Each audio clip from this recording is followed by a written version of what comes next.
PiratesAhoy.net.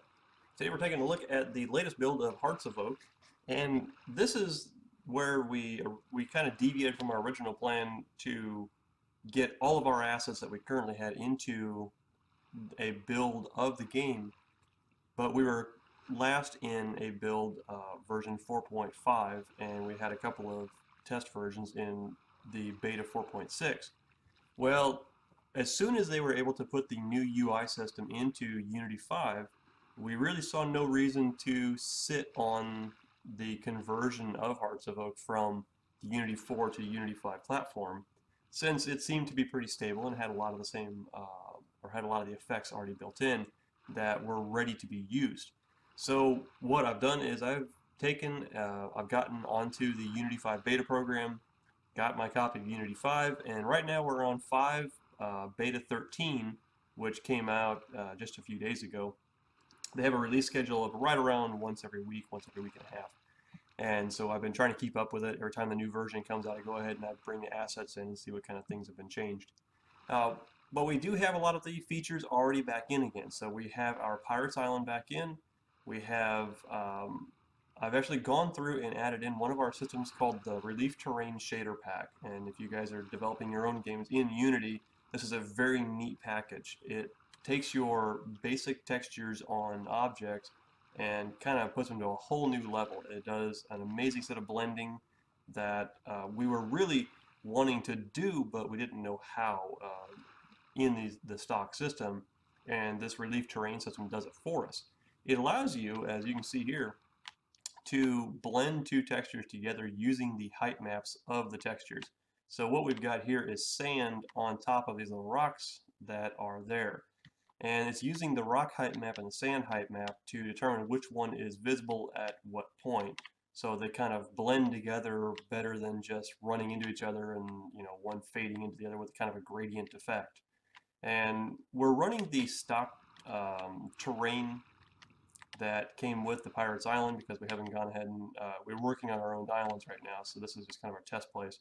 So a lot of the build on it is not using fancy textures. These are kind of what came with the package. They're not bad, but they're also not, fantastic. So you can see with some generic height mapping added to them, we were able to get them to look pretty good. And I went through and replaced all of the rocks and trees and all the things that are around us with the latest version of Unity's stock PBS, PBR shaders. So that way you get much better normals, you get better reflection, refraction, ambient light, global illumination, all that now takes effects on these new shaders. There is a severe problem with the bloom, and it seems to be something that I've somehow induced by adding this Relief Terrain shader pack. Something about the specularity and how these objects get their light causes this bizarre effect. Under most conditions, the bloom works perfect, but for some reason, there's a very specific color range that is showing up as being essentially gold, and we're still trying to hunt that one down. But it's just growing pains. There's a few interesting bugs. I don't know if you guys just saw this one over here. Under certain conditions, you can make these little black boxes show up. They only show up for a couple of frames, but they will show up under certain conditions. And once we can figure out, there they are. Once we can figure out why that's happening, we'll be able to report this and hopefully get a fix for it. But again, they only show up for short periods and under very specific conditions. You can see them showing up there. We're working on it. But not bad for a beta build of the engine. So this is it's pretty neat. Now one thing, oops, apparently I don't have a collider. Alright, now we've added a few camera effects, as you can see the bloom, which is going crazy on the rocks right now. We've added in some depth of field effects, so as you look at objects that are far away, objects that are near you get blurred out. When you look at the objects near you, the objects far away will get a little blurred out. It's still, the settings have to be cleaned up, but what we're running is a function that actually projects a object, essentially an empty game object, onto what you're looking at, and it then moves it using a lerp between the 2 points. So as you look at something closer, it doesn't just instantly change that object into focus. It doesn't change the focal length to what you're on. It actually moves that lerping object to and from. So you have a very smooth transition to and from that focal, rather than in some games where you look at something close, it's almost a snapping. It snaps to that focal depth. It can be kind of disorienting in games because all of a sudden something that was close is very in focus and something that was far is no longer.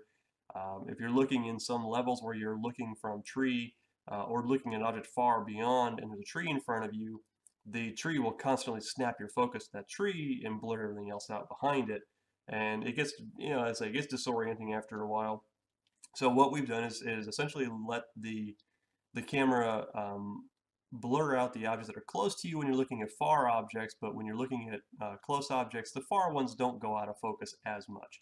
You're not going to get a really blurry far away object, and it's just we're working through the settings. We don't have a specific yet. That'll be something that once we release the version out there for everyone to play with, that then everyone can kind of give us their feedback.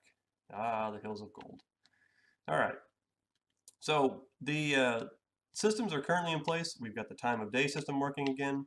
So you can, using this build, you can advance the time of day. You can do the usual moving the ocean through its phases, make the ocean waves larger, smaller, faster, all that, and what I covered in one of the previous videos. So all of those systems are in place. And what I'm working on is bringing in some of our effects that will allow us to test under certain conditions, such as right now we're middle of the day, so the light balance makes it so that everything is kind of washed out because you've got a really bright sun and it's overhead, and you've got all this really bright white global illumination going on, which kind of drowns everything out, and which is real, in real life. That's why you wear sunglasses. So this is kind of a real effect.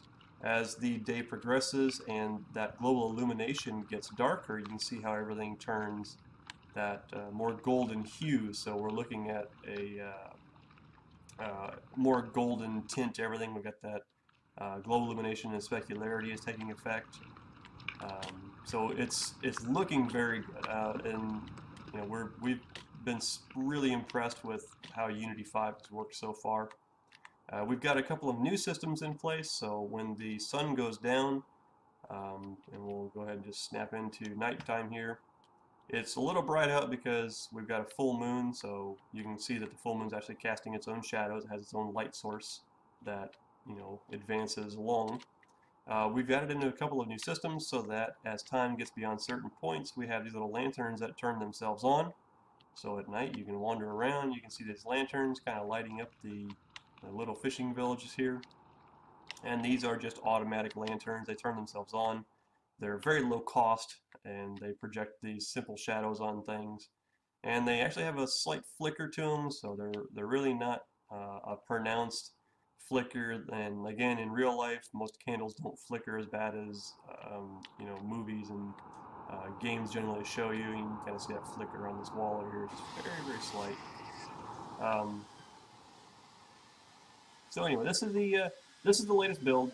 It's coming along. We should have a lot of our own assets in it before too long, and hopefully we'll have what we're going to call an asset showcase coming out before too long.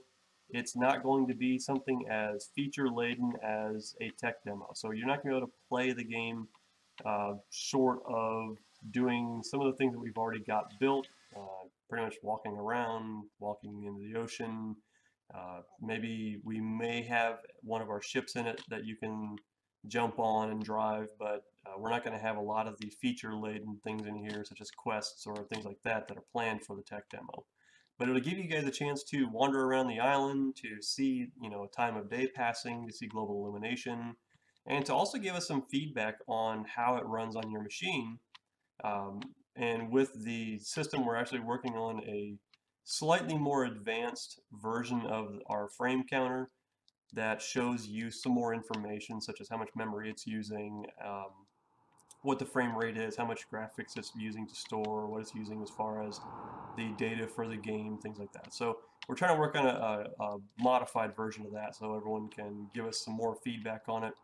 And hopefully we're also working on a update system which will help us to push out updates and not have to download multi-gig updates, which is what we're really trying to avoid here. So anyway, I hope you guys enjoyed it, and remember to go to heartsofoakgame.com to stay up to date and to go to pirateshoy.net for more information. Thanks.